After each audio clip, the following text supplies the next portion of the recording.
Hey! In front of me is Blackview A90 and today I would like to show you how you can change and customize theme of your keyboard on this Blackview. Firstly, go into settings and scroll down. Now you need to tap on system and select languages and input. Following that, tap on on-screen keyboard and Gboard. Then click on theme and scroll down. Now just show more over here to see all available ones and pick the best one for you by clicking on it.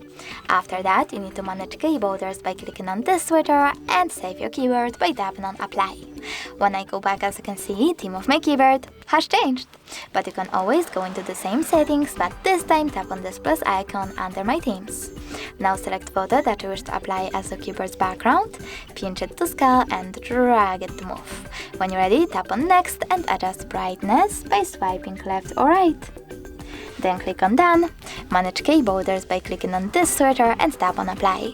When I go back this time, as you can see, theme of my keyboard was successfully customized with an image. Thanks so much for watching. If you enjoyed this video, leave a like, comment and don't forget to subscribe.